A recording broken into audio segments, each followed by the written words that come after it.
Grandma? Yes. Hi, this is Mary. Mary. Hello. How are you? Didn't recognize the phone. Yeah, I just got a new phone for my birthday. Well, aren't you just special? Did you have a nice day? Yeah, I did. What did you do? Well, yesterday I had lacrosse practice in the morning, and then I had a soccer game later at night. But after the soccer game, my mom, my dad, Matthew, and we went to dinner. Oh, where'd you go? We went to Yard House. Oh, that's good, isn't it? Really good. You sound like you still have a cold, like Grandma. Yeah. Do you? It's hard to get rid of it, isn't it? Uh-huh. Yeah, I know. I've been struggling with it too, but at least I got my voice back. Did you lose your voice? Not really. I was just coughing a lot.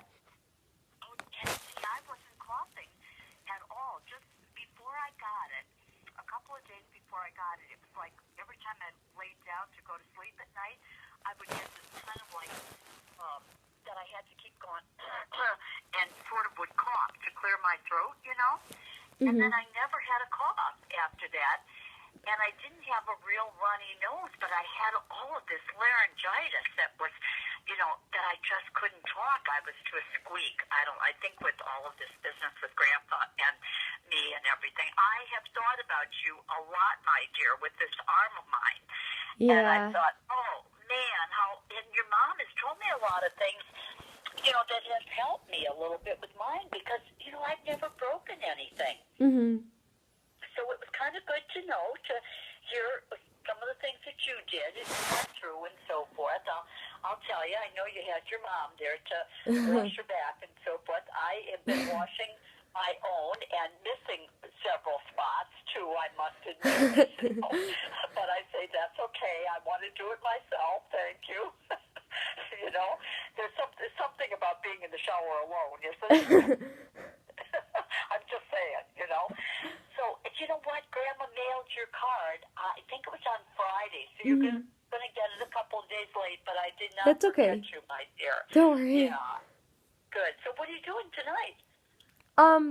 Well, we just had dinner, and Did you go out again? no, my mom made this like lemon pasta that's really good. Oh, sounds good. She told me about it one time, yeah. Yeah. I think you guys are going to have to make it sometime when you come here so I can taste it. Yeah, it's so good. Is it? It sounds really weird, but it tastes good. It does. You know what?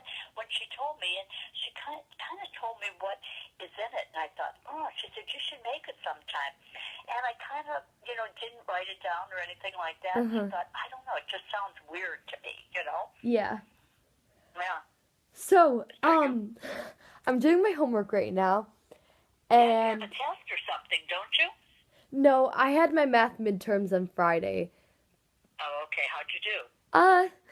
I don't know. I studied like a lot, like the most I've ever studied for anything, but I don't know. I feel like I studied the wrong things or something. Isn't that always the way? But sometimes when you think maybe you didn't, do the right thing or something like that, you're pleasantly surprised when you get the grade back. So, I have this writing project, and it's called A Hero Interview. Okay, so I think that I want to interview for it, and basically, I just ask you some questions about why I think you are in my interview, and I have to record it, but it's just going to be shown to my class, and I'm going to write a few essays on it. Right. So, is that okay? So I shouldn't say any 4-letter expletive words that aren't permitted, right? Yeah. Be good, Grandma, huh? Yeah. Okay, I'll be the good Grandma, Mary. Now, what is this for? Tell me again. Writing class. Oh, okay. Okay. So, it's just, I think that you'd be a really good person to interview, because for the past couple of years, it's really, like, inspired me to see how you've taken care of Grandpa, and I know it takes a lot of work and care and perseverance. Well, aren't you special to even notice that, my dear? Okay, so is it okay if I ask you some questions? It certainly is. You can ask me whatever you want. Okay. So when did you first meet Grandpa? Meet him? Oh, my goodness. Let's see. Wow, 59. It had to be 1953 because we dated for 5 years before we got married. How'd you meet each other? At a Catholic school dance. It was teenage dance, and he was a senior, and it was the church that I went to, and like I went for, like you do. Did you go to St. Francis for religious education? Don't you? Yeah. Yeah, and so I would go like on a Wednesday night for religious education, and then afterwards they would have a dance, and it wasn't just students that were from that church. Anybody could come, anyone who was a teenager. So a church dance. Oh, okay. What is one of your favorite memories or stories of Grandpa?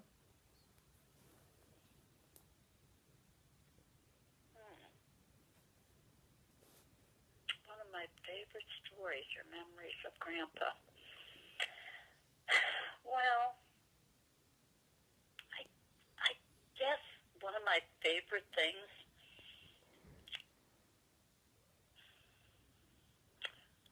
don't judge me, but you know what? I think his graduation from University of Notre Dame, Mary, because we were both young and we were getting married a week later, and my family was not like college graduates or anything like that, and he was well received by my family, and we were all so proud of him. I was really the very first person in my family that was ever involved, and it's sort of like we were merging families, so it was the first member of my family with a college education.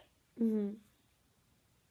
So, that was an early on memory, not to say that I haven't had many, many wonderful memories since then, Uh-huh. And you know what? Going through the journey, you try to remember the good things too, Yeah. Yeah. Okay, so... Well, I can also remember him in his tuxedo the day we got married. He was very handsome, and that was an exciting thing for me, Yeah. When was Grandpa... Much too early for a young lady to get married, however. Yeah. Yeah, you keep that in mind, okay? Okay. When was Grandpa first diagnosed with Alzheimer's? I was thinking about that the other day, and, when he was diagnosed or when I began noticing symptoms. He was actually diagnosed when he was about 71 and a half, and he's now 79 and a half, so that would be 8 years ago. But I have to honestly tell you that I probably knew and was somewhat aware of it probably more like 10 years ago when he was 69 and a half, I'd say. Probably 10 years ago. What signs did you notice? You know what? Grandpa was always a great speaker, a great talker, and so forth. And first of all, he was taking care of Grandma's mess. And I did notice that we had a checkbook for her expenses and so forth, because Grandpa and Uncle Mike took care of that. But Uncle Mike was out of town. He lived out of town. So Grandpa really took care of it all. But then Mike would go over the expenses when he came here, like once or twice a year. And I was going into our checkbook, and I noticed that Grandpa had written the check for her care, which it's expensive. As you get older and you put someone into a facility where they're cared for and so forth, it is expensive. And I noticed that he had written that out of our checkbook. And when I mentioned it to him, he was not aware of it, and he kind of, he sort of like didn't totally comprehend.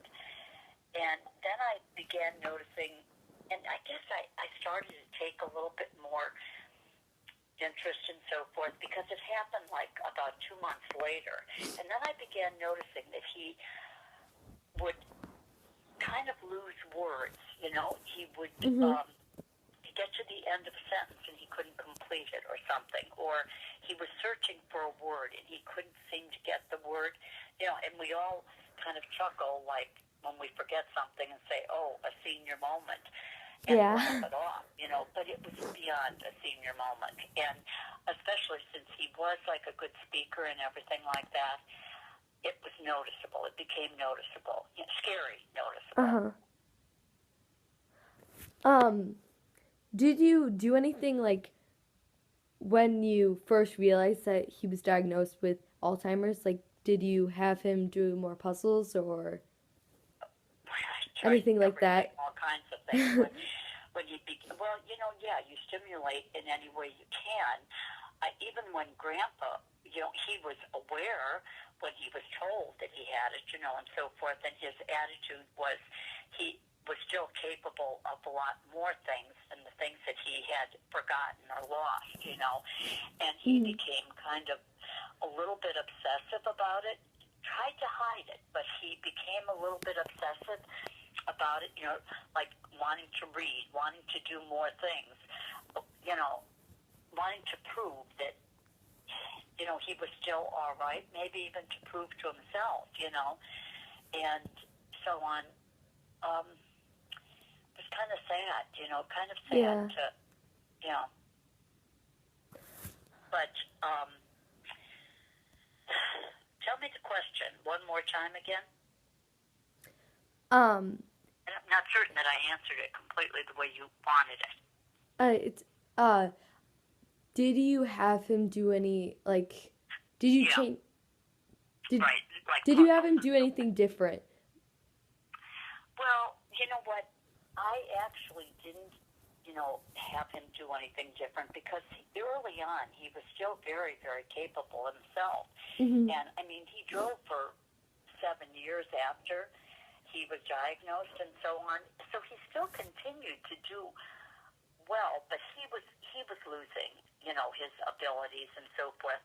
He, as I said, he did read, and then he began listening to, like, the books on tape and stuff like that, not reading as much himself.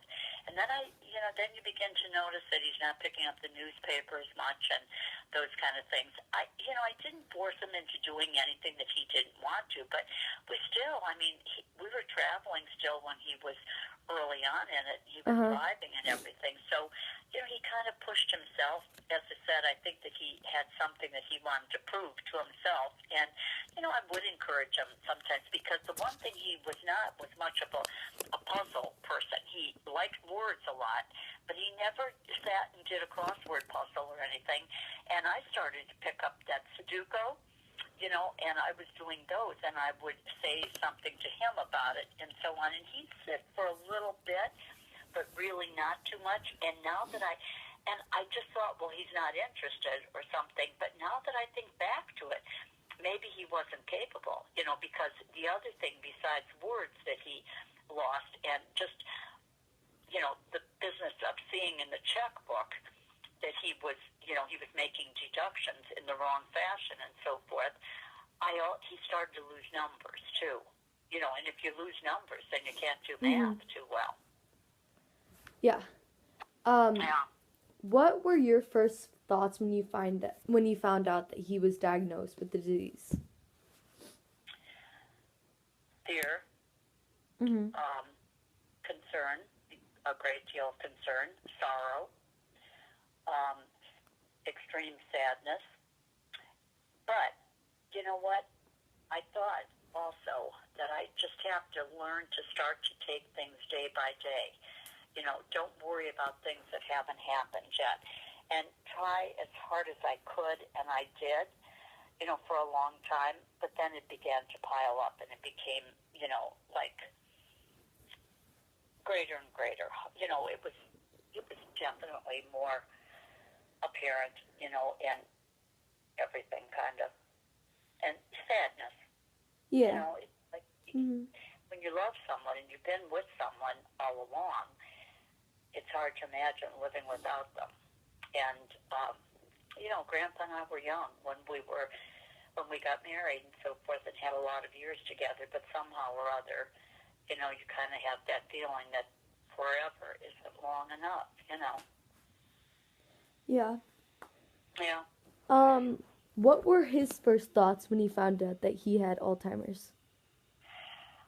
You know what, Mary? I think in some ways he was kind of covering up for me because he knew that, and I'm, you know me, I talk and I'll talk about most anything.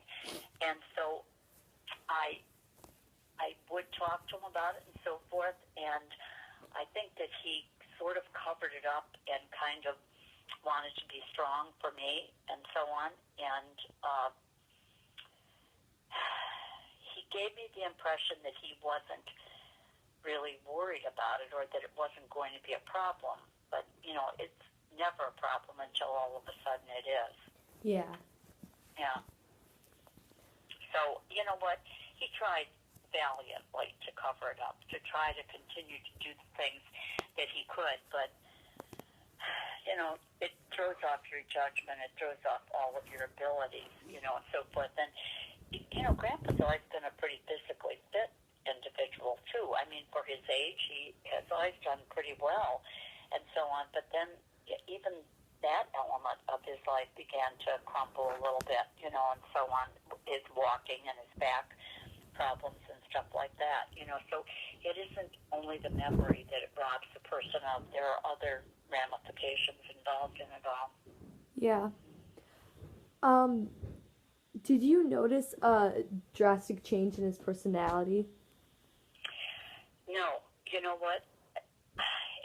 So, say for instance, if he has been into this for 10 years, and I truly do believe that he has been, and they have told me now at this facility that we just put him into 2 weeks ago, they told me that he is in final stage, that he's much more advanced than, I had thought of or that they even thought of, and so forth, that he's in final stage, not end, not end stage, but final stage. And in my estimation, final and end aren't they kind of like the same thing, but maybe not.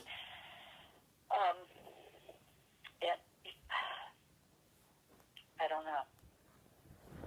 I don't totally know how to answer that.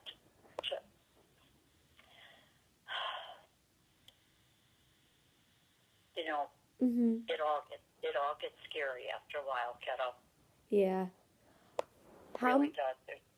Yeah, go ahead. Okay, sorry. How much time of your day was devoted to taking care of him when he was living with you? Well, early on, he did so many things for himself and still continued to do it.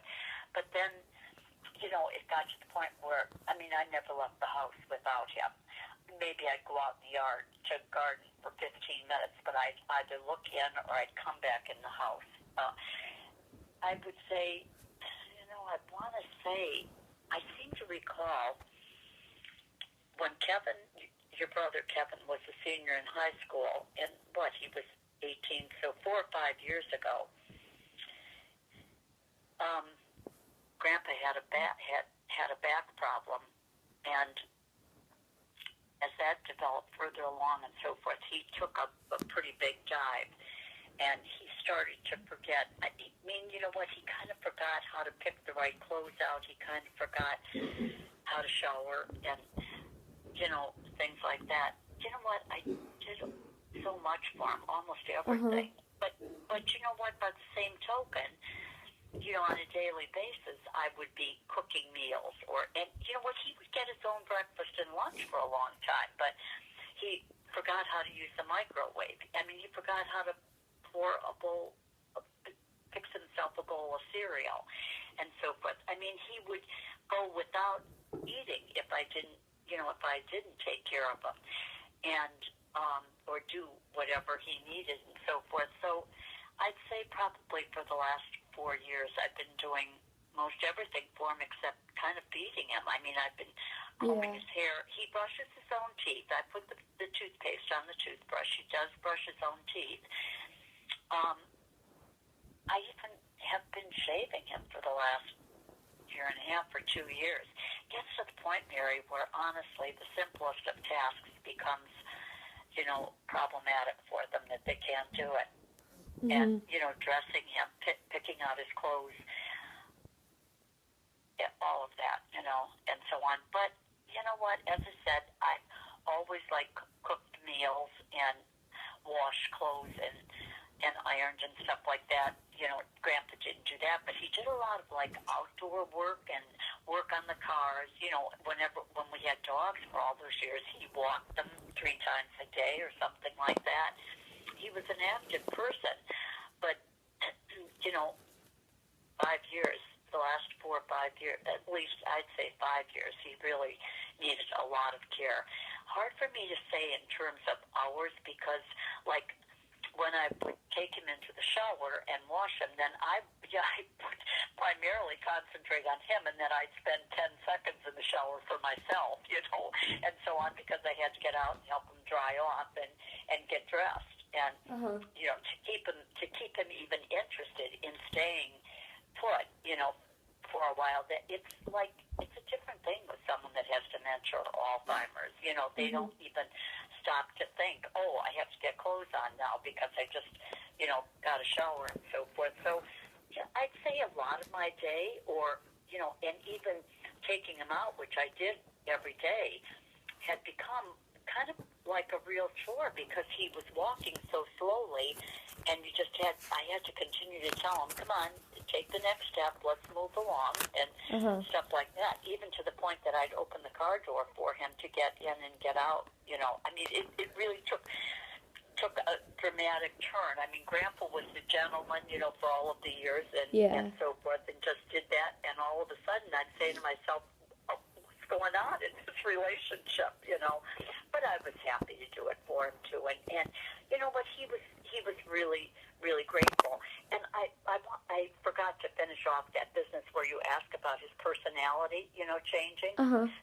That's the one thing that I have to say about Grandpa is he was always caring, always grateful, always, the thank you, and I love you, honey, thank you. Or when he did, say, I don't want this or I don't want that, or he got a little bit cranky, which wasn't very often, and I'd say to him, what's your problem, or something like that. He was quick to say, I'm sorry, and, it doesn't take a lot in your day when someone is kind. A little can go a long way. It's just, that he was easy. He was caring, so it made it easier for me to want to help him and so on, because he was quick to smile, quick to say thank you. And his personality really began changing, I would say, this past summer. He became kind of growly. You know what growly is? You have a brother that can growl a little bit. And, I use your mother's, word for it, because he would be, a little bit annoyed when you would do something and you were still helping him, but then again I would say to him and he would back off. So, for me, he was always pretty good about it. His personality, Grandpa was an easygoing guy, and, he wanted to please and so forth, but since he's been in this facility, he's not real happy with the whole idea of it. And, I've seen him be a little bit more angry, a little bit more upset. He doesn't really know what's going on. So I'd say that his personality has changed dramatically since he's been put into the facility. But prior to that, a little bit more of anger or, cautiousness, thinking that someone's going to injure him or something like that, or a little on the frightful side. So he might let out a yell when it's inappropriate, and that's only been probably 6 or 8 months. He's really been, his personality has been consistent through most of it,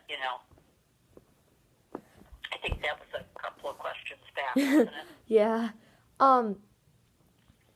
Do you think your experiences with taking care of him has changed you a lot? It has changed me a lot, Mary. I've learned a lot about life and living, maybe dying. Um, yeah, and you know what? No matter how much you do and how, disturbed you might feel from time to time, it's a worthwhile journey, Uh-huh. a worthwhile journey, something that, if I had the opportunity to do again, I would stand up and do it. And I know deep within my heart that if I hadn't broken my wrist, I'd still be making excuses for why he could stay at home with me. Uh-huh. It's been a fairly mild winter. I had been able to get him out and get out myself, and not myself, but with him, and so forth. Easy enough to do that and to get the essentials and so forth, to keep us going and so on. But yeah. Do you think scientists will ever find a cure for Alzheimer's? Oh God, Mary. I've talked since Grandpa's in this facility that is all memory care. We've talked to so many people about that and have talked about all the money that has been poured into Alzheimer's, funding and so forth that, and not even to end it, but just to possibly, find ways to deal with it better, to maybe cure some or to help to cancel out some of the symptoms, because someone who is really like a cantankerous person anyway, they can be hateful when they have something like this, and it's even harder to cope with, harder to be nice to them. Grandpa helped a lot, by being a nice person through it and so on. But yeah, or some sort of medicine that would be longer term. Right now, the duration of medication that can even help lasts for about 2.5 or 3 years, and then after that, it's no longer useful. So, yeah, my hope would certainly be that, because you know what, the biggest thing with all of this is if any of us live long enough, we're probably going to be affected, either ourselves or our spouse, our loved ones are going to be, because it's an age-related, disease. And yeah, I certainly do hope so, because as the population increases with age, we're all living longer. It's scary to think about all of us, walking around with these needs and so forth. It's a tremendous expense and drain too, So yes, I would hope that maybe they will. And it's hard to figure out, because it's not anything. It's not a new disease. It's been around for a long time, and it's hard to imagine that they haven't been able to do something more to control it or help people through this. Do you think if your roles were reversed, Grandpa would take the same care, would care for you with the same love? Well, you know what? I've thought about that periodically because, you do while you're doing things, that maybe you don't want to do and so on. And I thought, I wonder if it were reversed. And oh my God, you know what? I would never wish it on him. I don't have, Grandpa never wanted to go into a facility because his mother did, for many years. She was in a facility, and he never wanted to. I mean, we would talk about it from that standpoint. And I would always say to him, I don't view it as so bad. I think that you're around a lot of other people. You're having activities and, music and programs and things like that. Your meals are all made for you and everything. But he was absolutely opposed to it. I didn't want to go into it or anything. But I've thought about it, and you know what? I think it's harder maybe for a man. Physically, they could certainly handle a woman easier than a woman can handle a man if they get defiant and, nasty and so on, because you hear some awful stories about what goes on with people that have Alzheimer's. But, you know what? I think that Grandpa would have tried for a long time, and I think then he very possibly might have called upon Aunt Jo, your mom, and Aunt Chris, and so forth. Maybe reached out for help from them, and maybe who knows if I were cognitive enough, I would just have said to him, you know what, Jim, it's time for me to go someplace or other. And, I'm not certain that he could have done it for all the years. It's hard. It really is. It's a tough thing. It's a tough thing to live with and know that tomorrow is even going to be worse than today, because every day, every month, every year, it gets worse, Mhm. So, I don't know. It's a tough thing, and my expectations would not be that he would do that, not, and yet I know that he's devoted enough to me that he would try as much as he could, but, and, there again, I think that women are more the caretakers in the world than men are. Yeah. Okay. That's it for my questions. Thank you, Grandma.